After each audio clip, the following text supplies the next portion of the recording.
సద్గురు, ఈ రోజుల్లో చాలా మందికి థైరాయిడ్ ఉంటుంది. హైపోథైరాయిడిజం లేదా హైపర్ థైరాయిడిజం ఏదో ఒకటి. మనం అయోడిన్ ఉన్న ఉప్పు తింటున్నాం, అయినా థైరాయిడ్ సమస్యలు కనిపిస్తూనే ఉన్నాయి. ఈ సమస్యలు పెరగడానికి కారణం ఏంటి? ఇది ఒత్తిడి వల్ల, మధుమేహం, రక్తపోటులాగా? ఈ లక్షణాలని మనం హఠాయోగం లేదా క్రియాయోగం లేదా ఇలాంటి ప్రతిష్ఠీకరించిన స్థలాల్లో ఉండడం ద్వారా నయం చేసుకోవచ్చా? వీటి బారి నుండి తప్పించుకునేదెలా? వీటన్నిటి నుంచి ఎంతోమంది బయటపడ్డారు. హఠయోగా ద్వారా ఎంతోమంది, అందులో సందేహమే లేదు. ప్రతిష్ఠీకరించిన స్థలంలో ఉండటం వల్ల ప్రయోజనమే. కానీ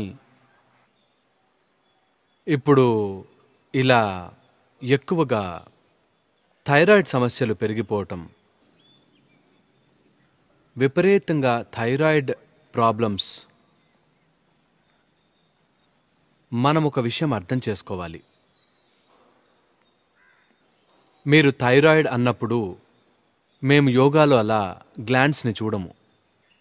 కానీ వైద్య పరిభాషలో థైరాయిడ్ అంటే మీ లోపల జరిగే స్రావాలు. అవి మీ వ్యవస్థ సామర్థ్యాన్ని రోజు సరిచేస్తూ ఉంటాయి.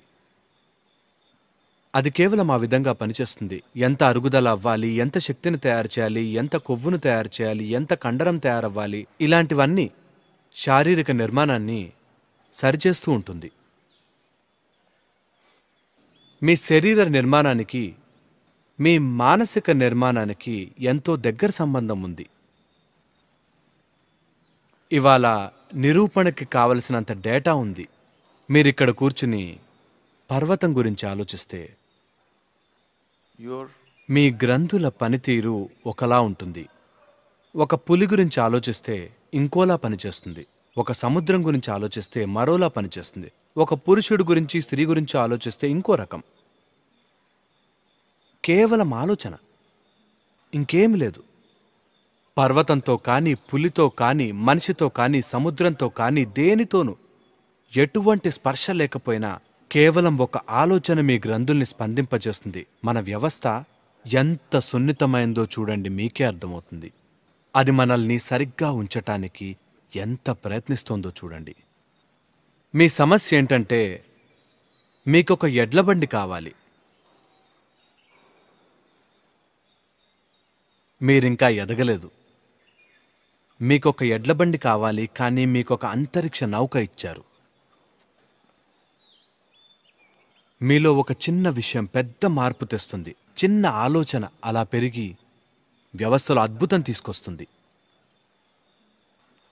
మీరు ఊరికే ఇలా చూసి ఒక చెట్టు గురించి ఒక ఆలోచన ఏర్పరచుకుంటే మీ వ్యవస్థ రసాయనికత ఇంకా ఎంతో మార్పుకు గురవుతాయి. మీ గ్రంథుల పనితీరు మారిపోతుంది. మీరెక్కడున్నా సరే, ముంబై, న్యూయార్క్, లండన్, ఎక్కడున్నా మీరున్న పరిస్థితులను జాగ్రత్తగా గమనించండి చాలు. మీరు మీ చుట్టుపక్కల విషయాలకు బాగా అలవాటు పడి ఉండొచ్చు. మీరే చూడండి, మీ చుట్టూ ఉన్న పరిసరాలు, ఎన్నో విషయాలు మీ చుట్టూ జరుగుతున్నవి. ఇవేవీ కూడా మీ ప్రాణానికి అనువుగా లేవు. మీరు వాటికి బాగా అలవాటు పడి సర్దుకుపోయి ఉండొచ్చు. మీరు ఆ సిటీలు వదిలిపెట్టలేకపోవచ్చు, అది వేరే విషయం. కానీ లోపల ఉన్న ఈ ప్రాణం ఆ వాతావరణాన్ని అసలు ఇష్టపడదు. కాబట్టి మీలో జరుగుతున్న ఈ మార్పులన్నీ మీకు అనుకూలమైనవి కావు. గ్రంథులు పనిచేయకపోవడం అనేది వీటిలో ఒకటి మాత్రమే. మీ గ్రంథులన్నిటినీ సమన్వయపరిచే of glandular function, one thing is the thyroid. ముఖ్యమైన చర్యలో థైరాయిడ్ ఒకటి. అది మనం తేలికగా గుర్తుపట్టవచ్చు. ముందు మీ శారీరక, మానసిక స్థితులు అటు ఇటు అవుతాయి. ఇదంతా ఒక అలజడి వల్ల. మరొక అంశం ఏంటంటే మీ లోపల జరిగే అలజడి ఒక అంశం, మీ మానసిక ధోరణి. మీలో అలజడి రేపే మరొక అంశం మీరు ఏ రకమైన ఆహారం తింటున్నారన్నది. ఈ రోజుల్లో మీరు తినే ఆహారం ఎలా ఉందంటే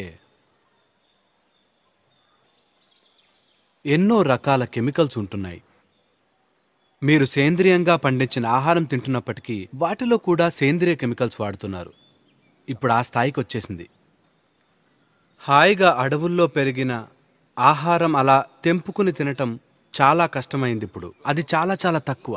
అదెంతో అరుదుగా చూస్తుంటాం. ఇక మీదట ఆ కొద్ది మంది కూడా ఈ రకమైన ఆహారం తినలేరు. అంతా బజారు నుంచే రావాలి.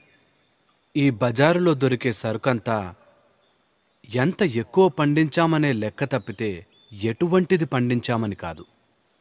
ఇంకో విషయం ఏమిటంటే ఈ దేశంలో ఇవన్నీ ఎప్పుడో పోయాయి, భయపడకండి. మా బామ్మ ప్రతిరోజు ఈ కూరగాయల అబ్బాయి ప్రతిరోజు ఉదయాన్నే ఒక పెద్ద బుట్టతో అప్పుడే కోసిన కూరగాయలతో 8 మా గడప ముందుకొచ్చేవారు. వాళ్ళు రాగానే ఆవిడ చూసి కొనాలనుకుంటే ఇక ఆ అబ్బాయిని ఆ కూరలను ముట్టుకోవడానికి కూడా ఒప్పుకునేది కాదు. కోసి తెచ్చింది వాళ్లే, తాజాగా ఉన్నాయి, అప్పుడే కోసినవి అయినా సరే But అవి తక్కెడలో వెయ్యాలంటే 1, 2, 3, 4 అంటూ అతన్ని ముట్టుకొనిచ్చేది కాదు. నా కూరలు ముట్టుకోద్దబ్బాయి అంటూ. ఇదేదో క్రిముల్ని దూరంగా ఉంచటానికి పద్ధతి కాదు. ఆవిడ పిల్లలు, మనమలు తినబోయే ఆహారాన్ని ఆ కూరలబ్బాయి కానీ అమ్మాయి కానీ ముట్టుకోకూడదంతే. ఆవిడే వాటిని ఒక తీరులో ముట్టుకోవాలి. ఆవిడ వాటిని ఇష్టంగా, లాలనగా ఇలా చూసి అలా చూసి వాటిని తిరిగి ప్రేమగా వండుతుంది. ఇదంతా జోక్ అనుకోకండి. ఇవన్నీ మీ జీవితంలో లేకపోతే మీరు మందులు మింగి బతకాలి. మీ గ్రంథులని బాగు చేసుకోవాలి. ఇలా ఒక టాబ్లెట్ వేసుకుంటే బ్యాలెన్స్ రావడం అసాధ్యం. మీరు గ్రంథిని అణిచిపెట్టవచ్చు, కానీ బ్యాలెన్స్ తేలేరు. అసలు వీలు కాదు. ఎందుకంటే మీలో పరిస్థితులు ప్రతిరోజు ప్రతిక్షణం మారుతూ ఉంటాయి. ఇవి ఒక లెక్కలో ఉంటాయి, చాలా చురుకుగా జరుగుతాయి. దాన్ని ఒక మాత్రతో చంపేసి ఎలాగో అలా బండి నడిపేస్తే మీరు సరిగ్గా పనిచేయని యంత్రం అన్నమాట. ఇలా పనిచేయని యంత్రం ఇది ఎన్నో విధాలుగా బయటపడుతుంది. కొంచెం పరిమితుల్ని పెంచినప్పుడు అది మనకి తెలుస్తుంది. మామూలుగా సాధారణంగా ఉన్నప్పుడు సమస్యలని చూపించదు. ఎలా ఉంటుందంటే మీ కార్ టైర్ పంచర్ అయినా కూడా 20 కిలోమీటర్ల వేగంతో మెల్లగా నడిపించవచ్చు కదా. కొన్ని పగులుతాయి, కొన్ని విరుగుతాయి, అయినా ఇంటిదాకా పోవచ్చు. కానీ కారు గంటకి 200 కిలోమీటర్ల వేగంతో దూకితే మీ టైర్ పంచర్ అయితే మిమ్మల్ని రోడ్డు అవతలకు విసిరేస్తుంది. అంతే, చాలా సులువైంది.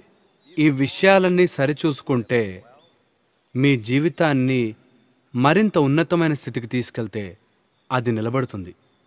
కానీ వీటిలో బ్యాలెన్స్ లేకుండా చేస్తే మీరే చూస్తారు, అది మొరాయిస్తుంది. ఇదంతా మీ చుట్టూ ప్రతిరోజు కనిపిస్తూనే ఉంటుంది. కాబట్టి మీ జీవితాన్ని సరిచేసుకోవడానికి సరే, మీరు మీ ఊళ్ళు వదిలేసి వెళ్ళి అడవుల్లో ఉండలేరు, మీరు వాతావరణాలు వదిలేసి వెళ్ళలేరు. కనీసం పరిస్థితుల ప్రభావం మీ మీద పడకుండా చూసుకోవాలిగా. వీటి ప్రభావం అసలంటూ ఉంటుంది, కానీ ఎంత అన్నదే అసలు ప్రశ్న. ఎంత ప్రభావం? కనీసం మీ ఇంటి చుట్టూరా పచ్చని మొక్కలుండేలా చూసుకోండి. చోటు లేకపోతే మీ గదులు నింపేయండి. దీనివల్ల విచిత్రమైన పడగదులు తయారవుతాయి. పైకప్పు సగం తీసేయండి. ఓహ్, పైన ఇంకొక ఫ్లోర్ ఉంటుంది కదా సద్గురు. సరే, పక్క గోడల్ని తెరవండి. కాస్త సూర్యరశ్మి వచ్చేలాగా చూడండి.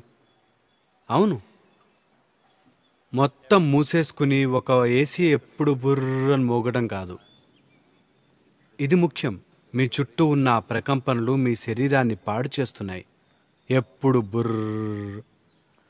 ముఖ్యంగా నేను బయట దేశాలకు వెళ్ళినప్పుడు, particularly in United States. ముఖ్యంగా అమెరికా, ఐరోపాలో కొంచెం నయం. అమెరికాలో ఎప్పుడు చూసినా ఏదో ఒకటి ఎప్పుడు మోగుతూనే ఉంటుంది అని, ఆగకుండా. ఇక్కడికి రాగానే ఇలా నిశ్శబ్దంగా జీవితం మెరుగవుతుంది. అంతా అలజడైతే మీరేమో ఇలా. చాలామంది ఈ విషయం గ్రహించట్లేదు, కానీ ఇదే జరుగుతోంది వాళ్ళకి. రోజుకి 8 నుంచి 9 గంటలు నిద్రపోతున్నారంటే వాళ్ళు వాళ్ళ సహజమైన నివాసయోగ్యమైన ప్రదేశాల్లో ఉండట్లేదని అర్థం. నిద్రతో వాళ్ళని వాళ్ళు రక్షించుకుంటున్నారు. So మిమ్మల్ని మీరు రక్షించుకోవడానికి మానసిక రోగాలు, రకరకాల అసమతుల్యాలు దాటటానికి 8 గంటలు నిద్రపోతారు. అంటే సగం జీవితం మీరు చనిపోయినట్టే. you're dead. మరణం ఎప్పటికీ మంచి పరిష్కారమే. కానీ మనం చూస్తోంది దానికోసం కాదు. మనం జీవించడానికి పరిష్కారాలు కావాలి, Not. అంతానికి కాదు. దేన్నైనా ముగించేస్తే అది పరిష్కారమే, అవునా? ఆ? పరిష్కారమే, కానీ మనకు కావలసింది అది కాదు. మనం ఇక్కడ ప్రాణాలతో ఉంటూ ఏ సమస్య లేకుండా ఉండాలి. ఇది జరగాలంటే మీరొకటి చెయ్యొచ్చు. ఇది మీకు విచిత్రంగా అనిపించవచ్చు, నేను కూడా అలాగే అనుకుంటా మీ గురించి. అయినా సరే మీరు నిద్రపోయే స్థలంలో చెట్లుండేలా చూడండి. మీరు నడుస్తున్నప్పుడు మీ చుట్టూ ఉన్న మరో ప్రాణి పట్ల మీరు స్పృహతో ఉండాలి. చాలామందికి చుట్టుపక్కల ఉన్న మనుషుల మీదే స్పృహ ఉండదు. కాబట్టి నేను మీకు గుర్తు చేస్తున్నాను, జీవం ఉన్న ప్రతి ప్రాణం పట్ల మీకు స్పృహ ఉండాలి. ఒక చెట్టు, ఒక మొక్క, గరికపోచ, గెంతుతున్న మిడత, మీ చుట్టూ తిరుగుతున్న మీకు నచ్చని మనుషులు కూడా, ఎన్నో విషయాలు, అన్నిటి పట్ల మీకు స్పృహ ఉండాలి. మీరిలా ఈ చెట్టంటే నాకెంత ఇష్టమో.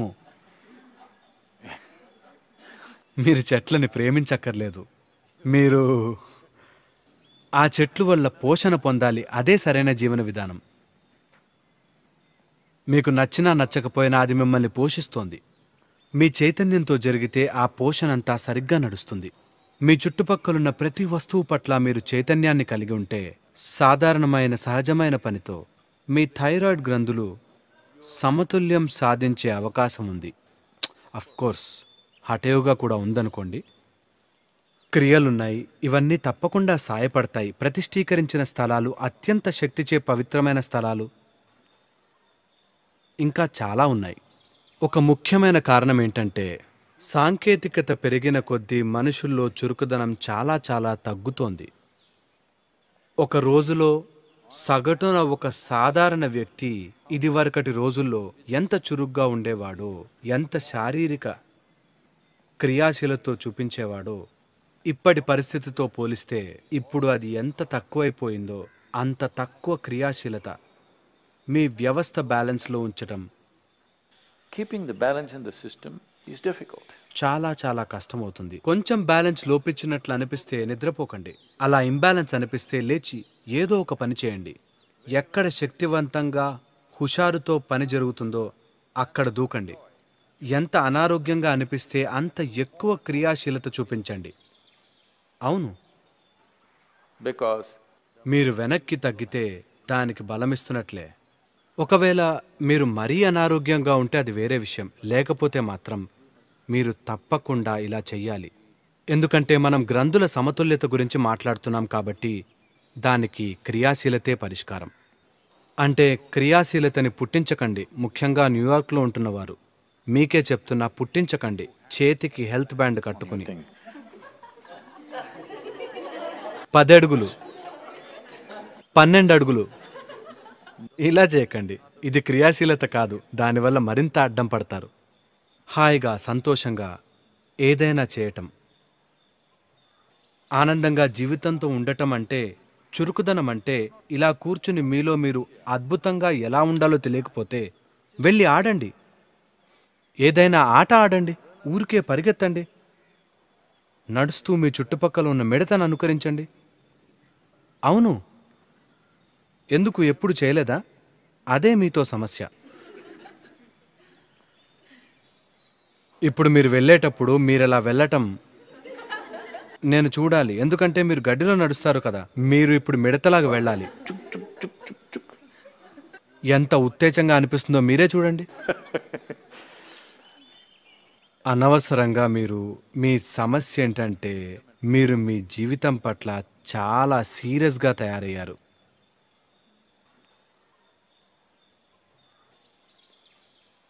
అందుకే మీకు గుర్తు చేయాలి, మీరు ఎప్పటికైనా చనిపోతారు. అంత సీరియస్గా ఉండద్దని, దీని పని అయిపోతుందని చెప్పానుగా. మీరు కాస్త పట్టు సడలించాలి. సడలిస్తే చివరి సీన్ వేరేలా ఉంటుంది. లేకపోతే మనుషులు మిమ్మల్ని ఇలా చూస్తారు. మీకు జరిగిన అత్యంత గొప్ప విషయం అది. మీరు పట్టు సడలించారు. మీరు ఇప్పుడే పట్టు సడలిస్తే జీవితం ఎంత అద్భుతంగా జరుగుతుంది.